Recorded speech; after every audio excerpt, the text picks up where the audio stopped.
Fake news de Libération, les décodeurs du monde, l'AFP factuel. Ils sont des dizaines et des dizaines à défendre le politiquement correct au sein d'entités gavées d'argent public, de votre argent. Et nous, sur Immédiat, nous sommes une toute petite équipe pour démonter les mensonges du système. Nous avons besoin de vous. Aidez TV Liberté.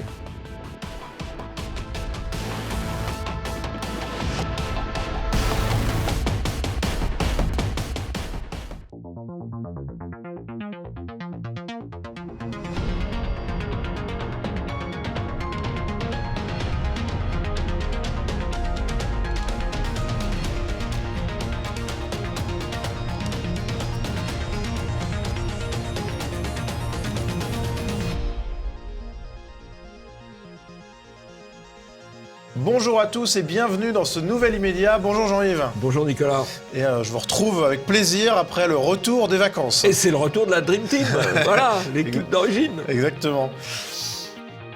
Coronavirus, les médias perroquets du gouvernement. Face à la crise du coronavirus et au risque d'épidémie en France, le gouvernement se veut très rassurant. Tout comme les médias qui semblent peu enclins à critiquer la parole gouvernementale. Laurent Ruquier, enfin couché, El Kabbach pris en flagrant délit d'écriture d'interview, la semaine médiatique a une fois de plus été chargée. SOS Racisme face à Jean Messia, insulté de chameau par Yacine Bellatar, Jean Messia s'est vu moqué et traité de la même manière par Dominique Sopo, le président de l'association SOS Racisme.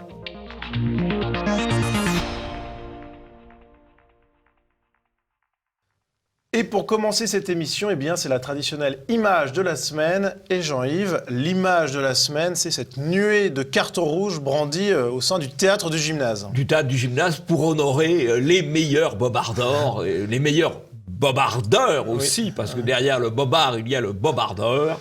Et là, on a eu quand même du beau linge qui a été récompensé. Il y a d'abord Barthès. Mais Barthès, son émission quotidien, c'est un bobard quotidien par définition. Oui, c'est vrai qu'il porte bien son nom, pas de quotidien sans bobard. On a eu BFM. BFM pour la fonte de sa crédibilité, puisqu'il nous avait annoncé qu'en une journée, 40% de la glace du Groenland avait fondu. Heureusement que c'est pas le cas, parce qu'on serait les pieds dans l'eau, et même peut-être plus. Ouais. L'AFP aussi bien titré, avec le bobard carcéral, puisqu'ils avaient accusé le président Trump d'emprisonner un certain nombre de jeunes enfants pour lutter contre l'immigration clandestine. Le seul problème, c'est que les statistiques qui se citaient dataient de 2015, c'est-à-dire de l'époque Obama. Pas de chance. Gentil petit bobard. Et puis, alors là, respect, le bobard pour le grand reporter du monde, Christophe Ayad. C'est un homme qui a obtenu le prix Albert Londres, hein. Respect Albert Londres pour des reportages en Irak, au Rwanda, enfin c'est admirable quoi. Eh bien, il a fait un grand reportage sur la marche pour la vie à Paris et il a multiplié les inepties. Donc vous doutez un petit peu de la crédibilité du bonhomme qui n'est pas capable de faire un reportage correct à Paris. Est-ce que vous pensez qu'on peut le croire quand il nous raconte ce qu'il est censé avoir vu, ou plus exactement ce qu'il veut nous faire croire sur l'Irak ou le Rwanda. Et puis, un bobard qui a été attribué à toute la presse, le bobard XXX, enfin XDLL, le bobard Xavier Dupont de Ligonnès, toute la presse nous ayant raconté qu'il avait été arrêté, ce personnage, en Écosse. Notamment l'AFP et le Parisien. Notamment l'AFP et le Parisien qui se sont illustrés. Alors le Parisien, c'est assez intéressant parce que on a attribué le bobard à toute la presse, mais il y a quand même un homme qui a joué un rôle absolument déterminant dans cette affaire. Je vous demande de retenir son nom, de retenir son visage. C'est Décugis, qui est soi-disant grand reporter au Parisien, qui multiplie d'ailleurs les bouteillons en liaison directe avec la police d'ailleurs, puisque c'est un informateur de police et un répétiteur de ce que la police quand vous dites bouteillon, ça bouteillon, c'est-à-dire quelque chose de tout à fait faux, de pas vérifié, okay. Voilà. Okay. Donc, eh bien, faut retenir son nom parce que je crois qu'il a d'autres projets en préparation. Décugis, grand désinformateur.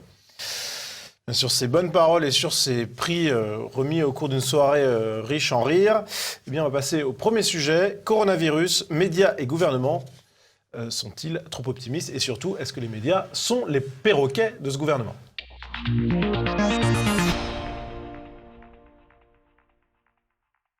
C'est l'actualité médiatique du moment. Le coronavirus arrive en Europe et en France et tous les médias en ont fait leur une, évidemment.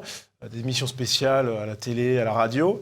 Bien, on peut se poser quelques questions par rapport à ce traitement médiatique. Et la première d'entre elles, c'est de se demander tout simplement si les médias ne sont pas à la botte du gouvernement. En tout cas, les grands médias multiplient les articles rassurants sur les mesures gouvernementales. On peut citer par exemple l'Obs.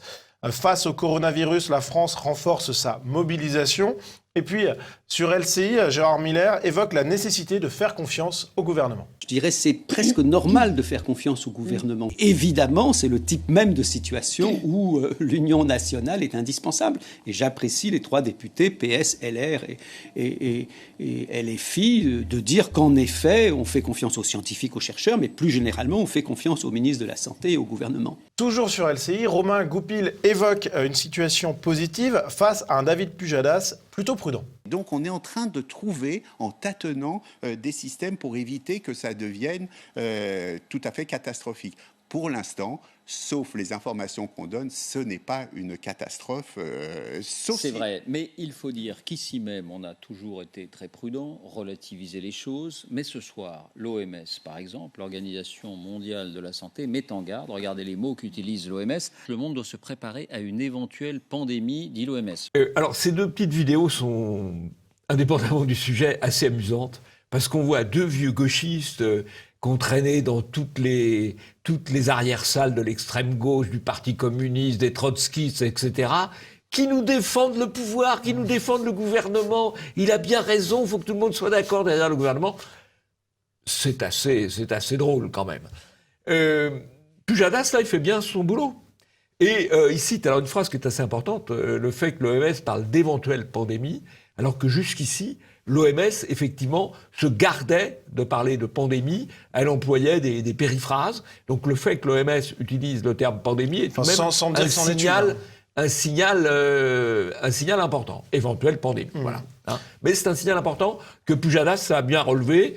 Même s'il reste là aussi très prudent, lui aussi. Oui, mais là, il faut honnêtement, on est obligé de rester prudent dans la mesure où on ne sait pas encore les développements que cette affaire peut prendre. Là, en l'occurrence, on peut commencer à se dire que la pandémie, c'est-à-dire une épidémie dans plusieurs continents, dans plusieurs pays, bon, elle est à peu près en route quand même. Hein. Alors, ce qui est intéressant aussi de noter dans le traitement médiatique, eh bien, c'est qu'on a d'un côté donc les médias qui multiplient les articles pour montrer que le gouvernement est prêt, que les hôpitaux sont prêts. Et dans la réalité, eh bien, on a par exemple Nice Matin qui nous raconte la réaction d'une mère de famille ayant emmené sa fille à l'hôpital après avoir été pris en charge par le SAMU. Et elle parle d'un bazar absolu, donc on n'est pas exactement dans ce que nous en disent les médias par ailleurs. Et puis pareil, dans un article de France Bleu, l'hôpital et le SAMU de Périgueux sont prêts à faire face au coronavirus. Donc on a l'impression que tout le monde est sur le pied de guerre. En réalité, on parle de 2 chambres prêtes à être réquisitionnées. Donc on n'est pas, Jean-Yves, face à une préparation non plus extraordinaire, quoi. Surtout, je crois que les hôpitaux, globalement, sont quand même fortement sous tension, à la fois en termes de moyens, en termes de personnel, et que les urgences sont assez souvent débordées en temps normal. Donc il est évident que s'il y a des circonstances un peu exceptionnelles, ça va forcément pas très bien se passer. Et les médias faut pas raconter des histoires. Quiconque fréquente à un moment ou à un autre les urgences, c'est qu'il commence à y avoir un certain problème dans l'hôpital français aujourd'hui. Voilà. Et sachant que les médias, normalement, auraient pu quand même relever, par exemple sur le dispositif de Périgueux, que 2 chambres mises à disposition pour un bassin de population conséquent, bon, faut vraiment pas qu'il y ait d'épidémie, parce que sinon, c'est très vite saturé quand même. Alors, dans le traitement médiatique de cette question de la préparation de la France, eh bien, on a Le Monde qui avait produit un entretien avec un spécialiste qui l'avait d'abord titré « La France est bien préparée ». Et qui, le lendemain, a modifié le titre en titrant « L'épidémie due au coronavirus a changé de dimension, il faut se préparer à des mesures de confinement en France ». Donc on voit un changement de ton, bon, c'est une petite manipulation par le titre, on ne change pas l'entretien, on change le titre. Oui, alors que le contenu est le même. Oui. Et on utilise le mot confinement, qui est effectivement le terme qui convient pour faire face à une épidémie ou à un danger d'épidémie. Entre nous, qu'est-ce que c'est que le confinement, si ce n'est des frontières? Eh ben, on va y venir. Justement, on y vient, Jean-Yves, puisque bien là où il y a un rôle très clair de perroquet des médias par rapport au discours gouvernemental, c'est bien celui sur les frontières, puisque plusieurs responsables politiques, dont Marine Le Pen, ont réclamé la mise en place de contrôles aux frontières avec l'Italie pour se prémunir d'une éventuelle épidémie en France. Les médias ont traité le sujet de manière assez unanime. Par exemple, avec La Dépêche, coronavirus, faut-il fermer la frontière avec l'Italie? Et les journalistes écrivent « La situation sanitaire ne semble pas encore avoir atteint un niveau suffisamment alarmant. Le directeur général de la Santé estime qu'une fermeture de la frontière avec l'Italie serait avant tout inefficace. » Et les journalistes de citer le ministre de la Santé, Olivier Véran, « Un virus ne s'arrête pas aux frontières. » Et il n'y a pas, à proprement parler, d'épidémie en Italie. Le Post titre « Les contrôles aux frontières n'empêcheront pas l'épidémie ». L'Express, pourquoi la fermeture des frontières est jugée illusoire et inefficace. Et enfin BFM, pourquoi la fermeture des frontières avec l'Italie n'aurait aucun sens. Donc là, Jean-Yves, les médias sont unanimes, tout comme le gouvernement, fermer les frontières, ça ne sert à rien. Oui, alors qu'on avait vu dans l'entretien accordé au Monde par un spécialiste qu'il y avait le terme confinement. Ouais. Qu'est-ce que c'est que le confinement si ce n'est des frontières, c'est-à-dire des membranes un petit peu protectrices. Bon, d'ailleurs, l'argument Schengen, on ne fait pas Schengen, il y a Schengen qui ne le permet pas, Schengen le permet en cas de trouble. Et d'ailleurs, en ce qui concerne la Chine a rétabli des frontières intérieures en essayant d'isoler le virus d'abord dans la région de Wuhan. Donc il y a eu des frontières intérieures en Chine. Et on peut même dire qu'il y a eu déjà des frontières intérieures en France quand on a isolé, qu'on a confiné le commissariat du 16e arrondissement de Paris. Ouais, donc c'est un discours purement idéologique, puisqu'il peut y avoir effectivement des frontières intérieures provisoires pour éviter à l'épidémie de se balader. Parce que le virus, évidemment, une frontière n'arrête pas un virus, mais on peut essayer de limiter les porteurs de virus ou éviter que les gens qui portent le virus se baladent trop. Alors justement, on a eu plusieurs passes d'armes médiatiques autour de ce sujet des frontières, puisque en fait, il s'est avéré que il y avait parfois une dimension presque philosophique au débat, c'est-à-dire qu'il y avait certains observateurs qui refusaient l'idée même de frontières.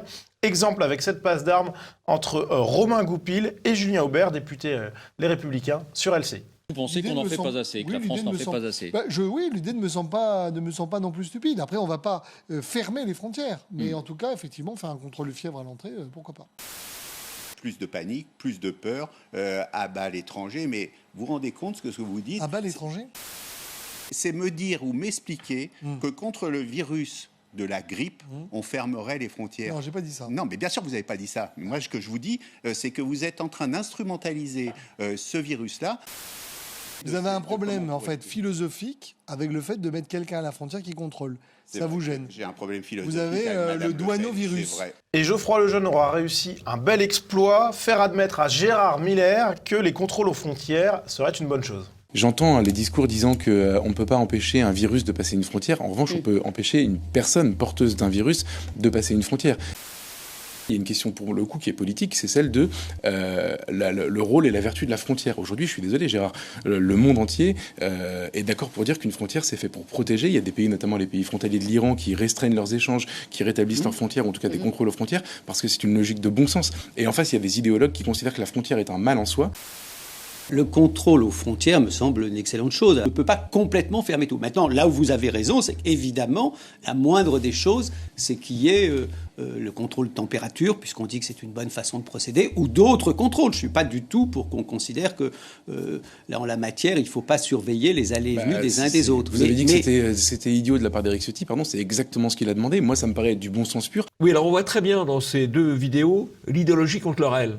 Et aussi bien Goupil que Miller, les frontières, c'est l'horreur pour eux, c'est absolument horrible. Et puis, malgré tout, face au réel, ils finissent quand même par reculer quelque peu. Alors Miller surtout. Miller surtout. Goupil, il reste dans son délire d'origine, mais Miller, finalement, il inverse complètement sa position d'origine. Au départ, il dit Ciotti a tort de proposer des frontières, et puis à la fin, il dit bah oui, c'est normal. C'est complètement voilà, fou. bon, bien, c'est très bien. On va lui donner un bon point quand même. On va être généreux. Oui, vous êtes très généreux. Effectivement. Mais oui. Bon alors, en tout cas, Jean-Yves, c'est pas véritablement notre rôle, mais néanmoins, je pense que votre avis vaut au moins celui de Romain Goupil sur la question. Et puis, faire de la réinformation, c'est aussi le rôle d'Imélia. Quel est votre ressenti sur cette crise du coronavirus ? Écoutez, ça, c'est assez difficile. Je pense que sur le plan sanitaire, ça a eu un taux de létalité 20 ou 30 fois supérieur à la grippe, donc c'est quand même important. Pour le moment, ça touche, même dans les pays concernés, ça n'a touché qu'une petite fraction de la population, donc ça limite. Mais un taux de mortalité de 2 à 3% pour les personnes touchées, c'est évidemment important. Et donc ça va avoir forcément des conséquences sanitaires, peut-être des problèmes dans les hôpitaux. Et alors en tout cas, ça, ce qui est certain, c'est qu'il va y avoir des conséquences majeures dans le domaine économique, parce que pour le mondialisme, c'est un peu la peste noire, le coronavirus. Parce que il y a un certain nombre de productions qui viennent de Chine ou d'ailleurs, qui sont bloquées en Chine ou ailleurs, et avec comme conséquence que les chaînes de production finale vont être bloquées. Si vous faites venir ne serait-ce que la serrure d'une voiture du bout du monde, si la serrure n'arrive pas parce que l'usine a fermé pendant un mois, la voiture, elle ne sort pas non plus. Donc, les grandes firmes qui ont multiplié les délocalisations, qui ont fractionné leur production pour des tas de produits différents, sont extrêmement vulnérables. Et donc, il y aura, à tout le moins, des conséquences économiques assez importantes. Et Jean-Yves, une analyse similaire à la vôtre, c'est celle d'Éric Zemmour sur Paris Première. Je pense que ce coronavirus remet en cause la mondialisation. C'est ça qui est passionnant dans cette histoire.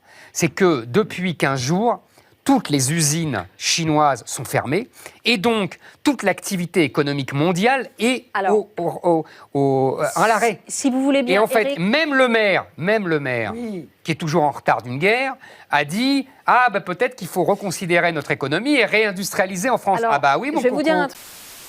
Derrière la question des frontières, il y a la question de la mondialisation globale, c'est-à-dire la mondialisation des marchandises, des capitaux et des hommes. Et donc évidemment que c'est la question de fond et que ce coronavirus pose. Alors évidemment, ça embête toute l'idéologie dominante. Oui, alors pour approfondir la question, je peux suggérer à ceux qui nous regardent d'aller voir...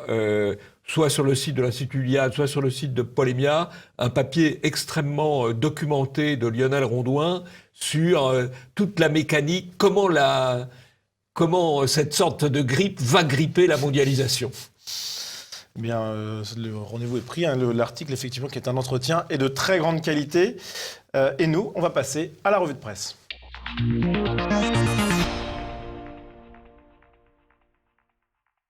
Alors Jean-Yves, pour commencer cette revue de presse, un anniversaire un peu triste, mais un anniversaire quand même, celui d'un bobard de guerre. Oui, c'est l'assassinat de 8000 officiers polonais en 1940. Assassinat qui a été attribué aux Allemands. Et notamment le tribunal pénal international de Nuremberg a reconnu le crime de Katyn comme étant le fait des Allemands, et il a été pendant très longtemps tout à fait interdit d'évoquer une autre hypothèse. C'était risqué d'être accusé de négationnisme.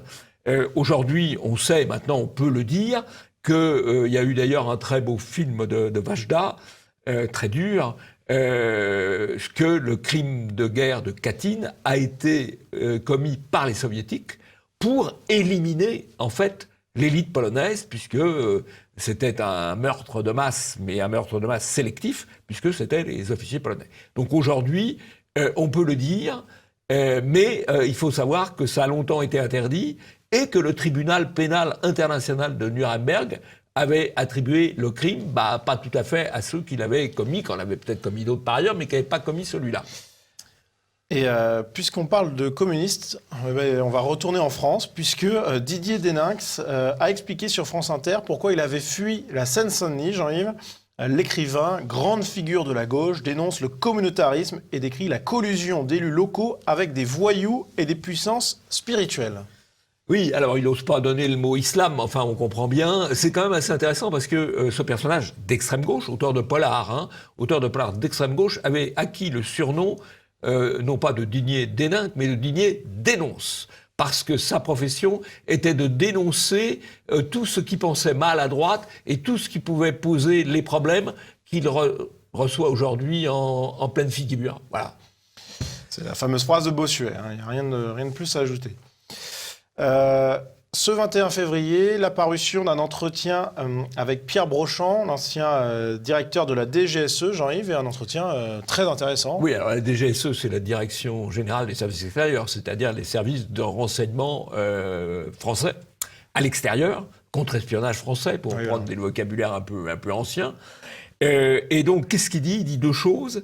Il dit que l'immigration est le défi le plus redoutable de nos sociétés. Donc, c'est un constat quand même extrêmement fort. Et il analyse très bien les choses en montrant que c'est l'individualisme, l'idéologie des droits de l'homme qui explique que cela se soit développé, et notamment à travers l'action des différents pouvoirs judiciaires. Donc, il dit c'est le problème principal. Et il apporte un bon diagnostic. Reste à voir, à mettre en œuvre après les solutions. Ça, c'est une autre affaire. En tout cas, il a le mérite de dire les choses. Alors, bonne nouvelle, Jean-Yves. On sait enfin quelle est la raison de l'attentat de la préfecture commis par Michael Harpon, puisque c'est officiel. Plusieurs mois après les faits, on sait qu'il s'agit bien d'un attentat. Les médias nous l'apprennent. Les médias nous le confirment. Alors, les médias ont été très prudents dans cette affaire. Ils ont mis 48 heures à évoquer l'hypothèse. Ce qui est le plus extraordinaire dans cette affaire, d'ailleurs, ça a été un bobard aussi. Le bobard, ça a été aussi un des bobards présentés. Oui, absolument. Ce qui est quand même extrêmement intéressant, c'est que sur France 2, le journaliste Veil Rénal, qui avait évoqué cette hypothèse, juste quelques heures après l'événement, alors que lui-même était d'ailleurs sur place, il s'est fait remonter les bretelles par sa hiérarchie en disant « vous avez été imprudent ». C'est-à-dire que dans cette affaire, tous les journalistes qui ont camouflé la vérité ont été félicités par leur direction, et celui qui avait avancé la vérité trop tôt, par rapport au tempo de l'ensemble des médias, a été poursuivi. C'est, je crois, tout à fait exemplaire. Alors Jean-Yves, il y a une affaire en Europe où la prudence des médias ne s'est pas retrouvée de la même manière. C'était en Allemagne avec l'attentat de Hanau. Et là, le traitement médiatique a été très différent du traitement de celui de la préfecture. Oui, tout de suite, on a dit que c'était l'extrême droite, les racistes, les néo-nazis. Or, la personne qui a commis l'acte, alors là, vraiment, semble tout à fait déséquilibré. Oui, il était timbré, effectivement. On peut dire timbré. Il était d'ailleurs pas du tout en lien avec quelques mouvements de droite ou patriotiques en Allemagne, mais il était sous influence de milieux, on va dire, illuminés américains. Donc c'est vrai que l'Allemagne est très sous influence américaine, et donc il était beaucoup plus sous l'influence des illuminés américains que des Allemands, mais ça fait rien. Ça a permis de redoubler l'opération de diabolisation de l'AfD, ce qui n'a d'ailleurs pas empêché le parti patriote allemand AfD de garder son score et son siège au Parlement de Hambourg. Il faut savoir que là, les médias aussi qui en ont parlé ont bien fait le job, puisqu'ils ont d'abord annoncé que l'AfD était éliminée, avant de reconnaître quelques heures plus tard qu'en fait, non, ils avaient gardé leur siège et gardé leur suffrage. Mais ça fait rien. Une petite désinformation temporelle, c'est toujours bienvenu. Alors, on poursuit notre petit tour d'Europe, Jean-Yves, et on va en Grèce, où il y a des émeutes en ce moment sur l'île de Lesbos et une autre île à côté. Oui, alors il y a la population locale, on en parle assez peu dans les médias français, malheureusement. Un petit peu, mais c'est très léger. Pas énormément. La population locale se révolte contre l'implantation de foyers d'immigrés supplémentaires dans ces îles de Chios, de Lesbos, qui sont juste à côté de la Turquie. Et ce qui est quand même très significatif, c'est que l'État grec, fait comme d'ailleurs l'État français, au lieu d'utiliser sa force, au lieu d'utiliser ses forces de police, ses forces anti-émeutes pour empêcher les clandestins de rentrer, eh bien, il utilise ses forces pour réprimer les populations locales qui se révoltent contre une situation inacceptable. Et ça, c'est extrêmement grave de voir que les États sont utilisés contre leur peuple. Alors, autre situation un peu inacceptable, Jean-Yves, mais qui va peut-être se finir, c'est la présence de l'émission On n'est pas couché sur le programme télé, puisque, eh bien, faute d'audience, l'émission semble vouée à la disparition. Oui, alors il est victime de deux choses, Ruquier, je crois. Il est victime d'abord de l'hyper politiquement correct. Quand il avait Zemmour à son émission, il avait 2 millions de vues. Et puis il est tombé à 1 million de vues, et maintenant il est en train d'aller vers 500 000, ça commence à pas faire beaucoup. Bon, et donc il y a à la fois l'hyper politiquement correct, et puis le fait que dans le côté mélange d'informations et de divertissement, il est un peu doublé par des gens plus vulgaires que lui encore, c'est difficile mais c'est possible, comme Hanouna, ou plus péchu, encore plus malhonnête, si j'ose dire, comme Quotidien, quoi, voilà. Donc il perd sur les deux tableaux. Il fait dans l'hyper politiquement correct et les gens comme ça commencent à les barber, hein, voilà. Et puis il est plus très novateur, quoi, voilà. Bon tant pis, hein, c'est dommage, ça nous attriste, c'est sûr. Alors, il y en a un qui est toujours sur les plateaux de télé, c'est l'ami Barbier, et on va le voir, il est en plein délire sur les réseaux sociaux. Le rejet des élites est tel que le petit peuple, les sans-culottes, les sans-dents, appelons-les comme on veut, eh bien, considèrent qu'eux, ils ont cette arme-là de pouvoir, sur les réseaux sociaux, se déchaîner, et que cette violence-là, elle est possible.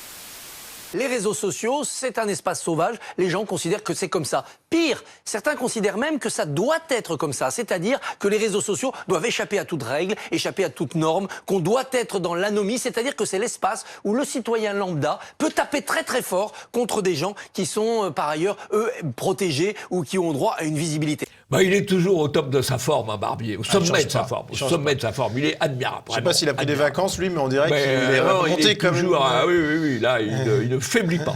Bravo, merci Christophe, merci.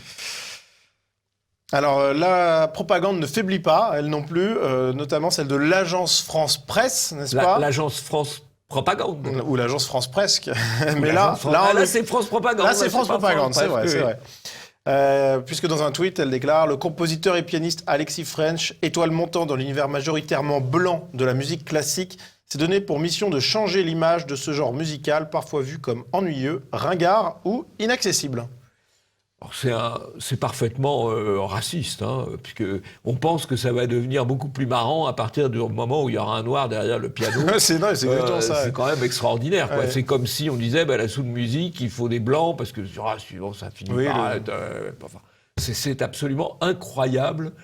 Finalement, le racialisme, hein, ouais. le racialisme de l'AFP, et de, c'est l'essentialisme, et de quelques autres. Vu que c'est un Africain, du coup, il va donner du rythme. Ça va être bien, ouais, formidable. C'est d'ailleurs assez marrant parce que la musique classique, c'est vrai, c'est un univers très largement blanc, hein, très largement blanc. C'est la musique européenne par excellence. À la fois dans le public et dans les artistes, c'est la musique européenne par excellence.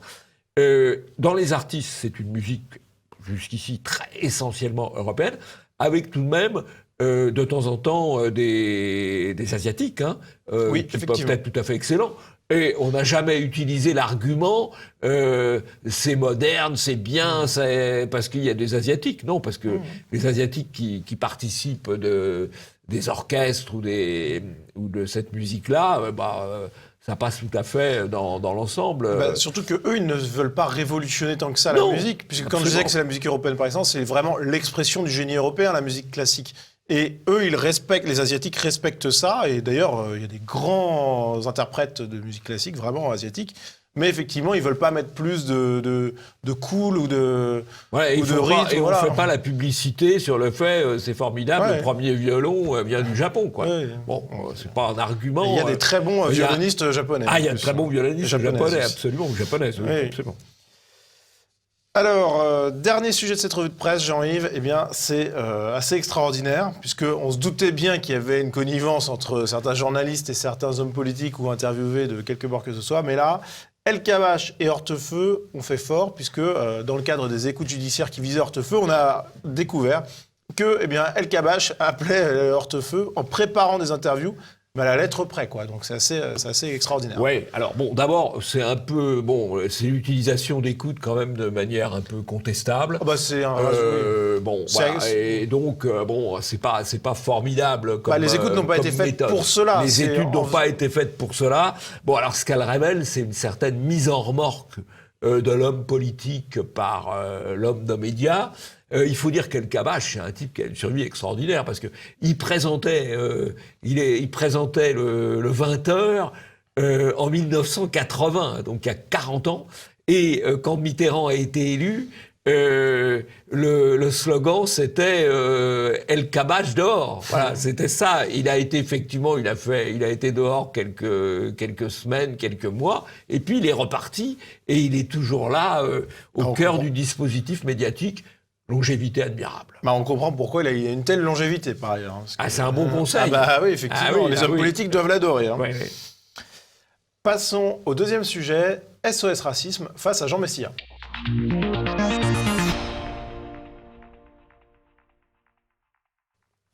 Le 21 février dernier, Yacine Bellatar, humoriste raté et chroniqueur radio, et ancien conseiller d'Emmanuel Macron également, publiait une vidéo dans laquelle il traitait Jean Messia, membre du Rassemblement national, de chameau. Et j'ai bien senti que l'émission de Cyril Hanouna, elle est repassée là avec Jean Messia, chameau. Mon chameau, tu sais très bien que je t'aime, Jean Messia. C'est moi, j'ai fait ta carrière, avant personne ne te respectait, maintenant t'es le roi des chameaux. Un qualificatif habituel pour Yacine Bellatar, qu'il avait déjà utilisé dès 2018. Alors, sans doute sur le ton de l'humour, mais quand même avec un fond de sérieux, Jean Messia a alors demandé l'aide de SOS Racisme et de la LICRA, mais la réponse de Dominique Sopo, président de SOS Racisme, a été étonnante.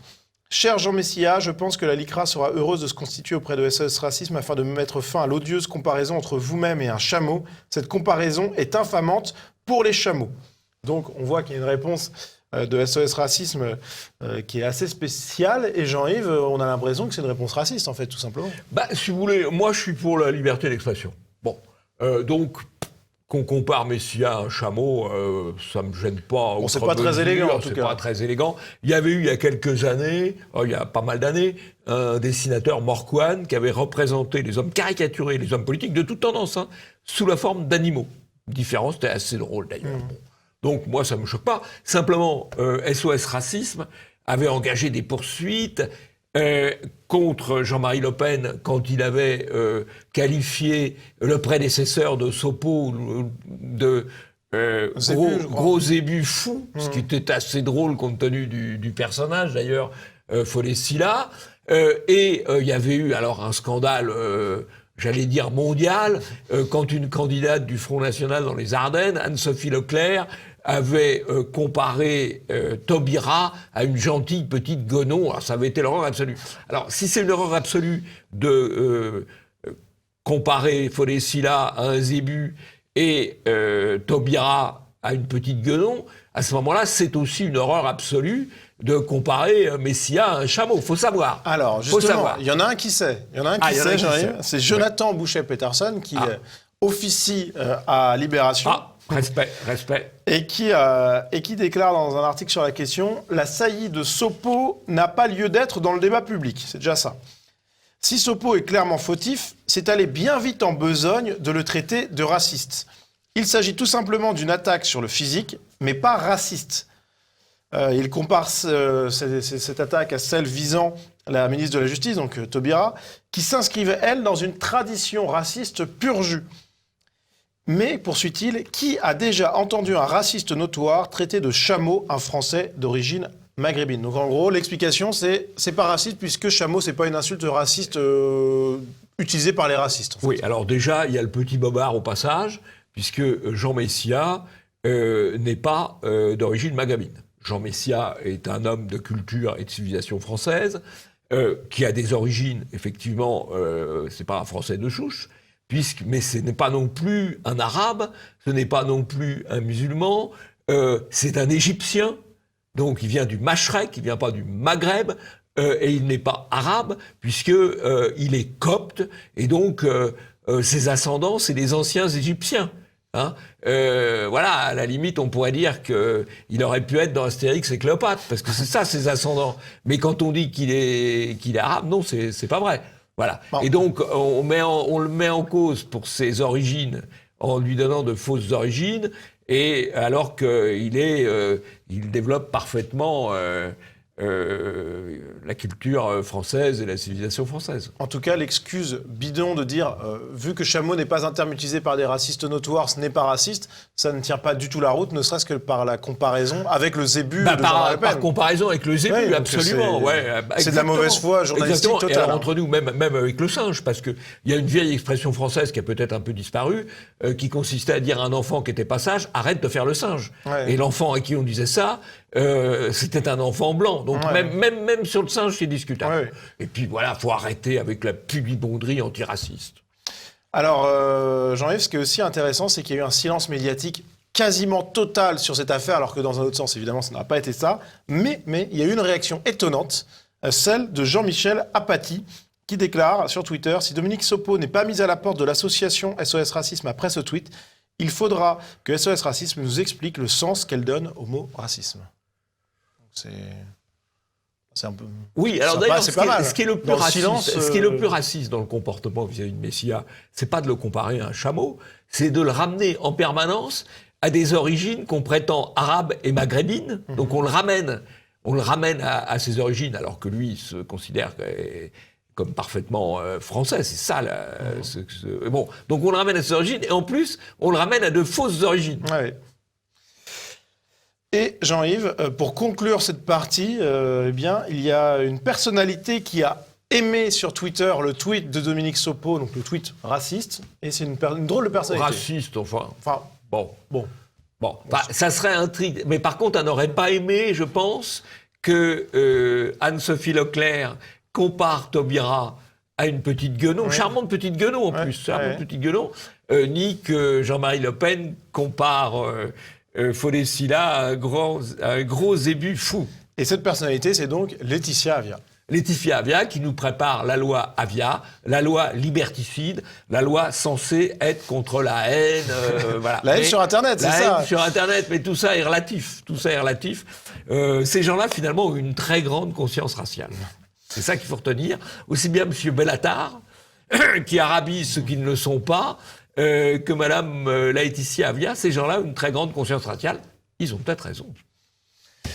Bien, c'est sur cette question que nous terminons cette émission. Merci à vous de l'avoir suivi. Et Jean-Yves, à la semaine prochaine. À la semaine prochaine.